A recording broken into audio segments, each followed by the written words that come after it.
Hai semuanya, kembali lagi bersama kami kelompok 2 2020D. Tema kita kali ini, kita akan bahas tentang sistem hukum civil law. Ada yang udah tahu atau ada yang belum tahu nih kira-kira? Kalau belum tahu, boleh banget yuk disimak sama-sama tentang sistem hukum civil law dari penjelasan kami.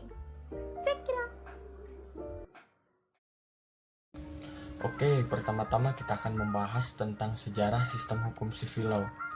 Sistem hukum civil law ini didasarkan atas hukum Romawi yang mulanya bersumber pada karya agung Kaisar Iustianius, yaitu Corpus Iuris Civilis. Dengan terjadinya keruntuhan Kekaisaran Romawi Barat oleh suku-suku Jerman membuat sistem politik dan ekonomi menjadi tidak stabil dan menurun. Akibatnya, negara yang semula berjaya mengalami kemunduran yang menyebabkan perekonomiannya kembali pada peradaban pedesaan.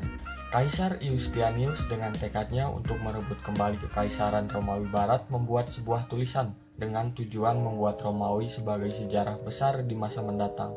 Dalam tulisannya, kejayaan Kekaisaran Romawi Barat yang tidak seperti dulu lagi dalam konteks hukum membuat Kaisar Iustianius berusaha untuk membuat suatu kompilasi yang komprehensif dengan tujuan menyusun kembali hukum yang ditetapkan dan diputuskan oleh Kaisar. Kemudian terjadilah kodifikasi hukum yang berlaku pada Kekaisaran Romawi dengan pemerintahan Kaisar Iustianius abad ke-6 sebelum Masehi.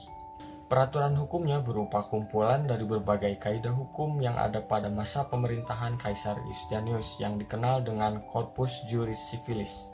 Pada perkembangannya, prinsip hukum yang ada di dalam Corpus Juris Civilis dijadikan dasar perumusan dan kodifikasi hukum di negara-negara Eropa daratan seperti Jerman, Perancis, dan Italia, serta Asia termasuk ke Indonesia pada masa penjajahan Belanda. Prinsip dasar sistem hukum civil law. Prinsip dasar sistem hukum civil law. Prinsip utama yang menjadi dasar sistem hukum Eropa kontinental ini yaitu hukum memperoleh kekuatan mengikat karena diwujudkan dalam peraturan-peraturan yang berbentuk undang-undang dan tersusun secara sistematik di dalam kodifikasi atau kompilasi tertentu. Nilai utama dari tujuan hukum ialah adanya kepastian hukum yang diwujudkan dalam tindakan manusia yang kemudian tindakan tersebut diatur oleh peraturan hukum yang tertulis. Dalam sistem hukum civil law, hakim tidak dapat leluasa menciptakan hukum yang mengikat masyarakat umum. Fungsi hakim hanya sebagai menetapkan dan menafsirkan peraturan-peraturan dalam batas-batas wewenangnya. Dan putusan hakim hanya mengikat pihak yang berperkara saja, atau yang bisa disebut dengan doctrines res adjudicata. Sumber hukum civil law. Oke, pembahasan kita selanjutnya adalah tentang sumber hukum di sistem hukum civil law. Jadi sumber hukum yang paling pertama dan paling utama di sistem hukum civil law apa sih? Yang pertama itu ada undang-undang atau peraturan tertulis, biasa kita kenal dengan code law. Oke, jadi peraturan perundang-undang itu apa sih? Itu adalah sebuah kumpulan peraturan yang dikodifikasikan atau dibukukan. Kemudian yang kedua adalah jurisprudensi, teman-teman semuanya. Apa sih jurisprudensi?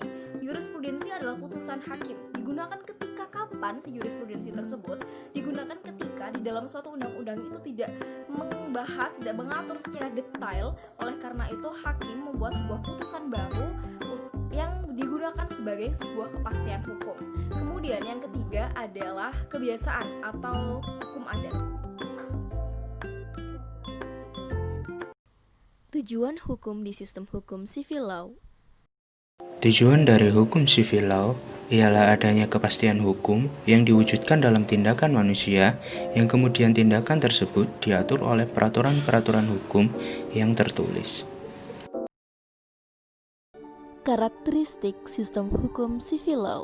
Karakteristik sistem hukum sivil law adalah adanya sistem kodifikasi hukum, hakim tidak terikat pada doktrin stare decisis, sehingga rujukan hukum utamanya adalah undang-undang, lalu sistem peradilannya bersifat inquisitorial.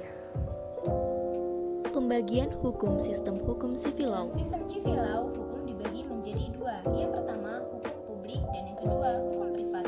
Hukum publik adalah hukum yang mencakup tentang hukum tata negara, hukum administrasi negara, dan juga hukum pidana. Sedangkan hukum privat adalah hukum yang mencakup tentang hukum dagang dan juga hukum sipil. Namun, seiring dengan berkembangnya zaman, batas-batas di antara hukum publik dan juga hukum privat sangat sulit ditentukan. Penyebabnya ada dua. Yang pertama, karena terjadinya proses sosialisasi di dalam hukum sebagai akibat dari makin banyaknya bidang-bidang kehidupan dalam masyarakat. Dan penyebab yang kedua adalah karena negara semakin ikut campur dalam bidang kehidupan yang sebelumnya hanya menyangkut hubungan perseorangan saja. Fungsi hakim di sistem hukum civil law. Fungsi hakim pada hukum civil law. Pertama, menetapkan dan menafsirkan peraturan-peraturan dalam batas-batas wewenangnya. Kedua, putusan hakim hanya mengikat pihak yang berperkara saja. Dan terakhir, tidak dapat leluasa menciptakan hukum yang mengikat masyarakat umum. Nah, teman-teman semua udah dengarkan penjelasan tentang sistem hukum civil law. Pasti kalian sudah paham, sudah melek hukum nih matanya tentang sistem hukum civil law. Kalau udah atau belum paham, boleh banget yuk komen di bawah ini. Dan jangan lupa like, komen tadi, subscribe, dan share. Thank you.